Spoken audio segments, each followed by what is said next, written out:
போல நாமெல்லாம் அந்த பூதநாதனுடைய அந்த 18ஆம் படியிலே 18 தரம் ஏறி தென்னங்கன்றை எடுத்து சென்று அந்த பூதநாதனாகிய சுவாமியினுடைய பாதங்களிலே கற்பூரமாக கரைந்து போக வேண்டும். அப்படி கரைந்து விட்டால் மீண்டும் பிறப்பு கிடையாது. இது அற்புதமான பொண்ணு 18ஆம் படியை நோக்கி திருவாபரண பெட்டிகள் 3 பெட்டிகள் இங்கே புறப்பட்டு வருகிறது. அதில் ராஜ குடும்பங்கள் தந்த ராஜ பரம்பரை தந்த பந்தளத்து மகாராஜா தந்த சீதனங்கள் எல்லாம் கொண்டு வரப்படுகிறது.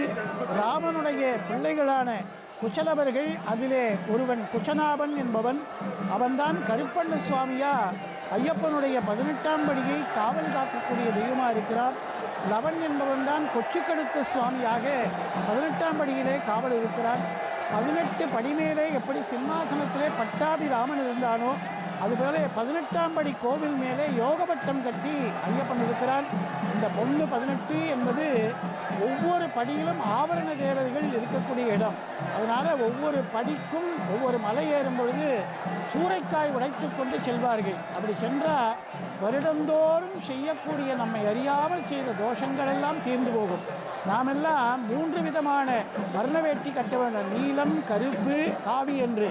ஆனால் இந்த தாழவன் குடும்பத்தை சேர்ந்தவர்கள் அவர்கள் இந்த பொண்ணு 18ஆம் படியிலே இருமுடி இல்லாமல் ஏறக்கூடிய அந்த பாக்கியத்தை பெற்றவர்கள். அவர்கள் வெண்பட்டு உடுத்தி ஏறுவார்கள். இப்பொழுது நாம் பார்த்தோம், பொண்ணு 18 படி மேலே வெண்பட்டு உடுத்தி இருமுடி இல்லாமல் ஏறி செல்லக்கூடிய காட்சியை பார்த்தோம். இவர்கள் ஐயப்பனே கொடுத்த வரம் அந்த தாழவன் குடும்பத்தாருக்கு கொடுத்திருக்கிறார் ஐயப்பன்.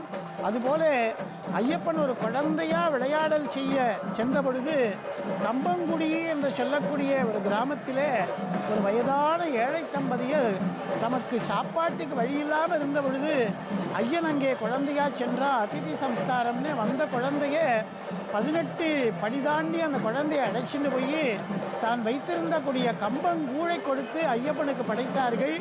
அதை பாயசமாக ஐயன் ஏற்றான். இன்றைக்கு ஐயப்பன் வழிபாடில் பாயசம் மிக முக்கியமானது. இப்போ 18ஆம் படியை தொடக்கூடிய திருவாபரண பெட்டியை பார்க்கிறோம். அங்கே அன்னபூரணேஸ்வரி காவல் தெய்வமாக யோகினி வடிவமாக அமர்ந்திருக்கிறாள். இந்த யோகினிகளெல்லாம் உறையக்கூடிய பூங்கோவில் சோபான முற்றத்தை கடந்து ஐயப்பனுடைய சன்னிதானத்தை புஷ்பங்களெல்லாம் அங்கே புஷ்பமாரி பொழிய, தேவர்களெல்லாம் புஷ்பமாரி பொழிய காந்தமலையிலே தேவப்பிரசனம் சொல்ல ஐயப்பன் மகர சங்கராந்தி என்கிற மகர நட்சத்திர தீபனாக மகர ஜோதியாக காந்தமலையிலே தேவர்களுக்கு சுரிகாயுதம் என்கிற பொன்வாலை ஏந்தி தேவக்கூட்டங்களுக்கு புலியின் மேலே காட்சி கொடுத்தான். அந்த தினம்தான் அந்த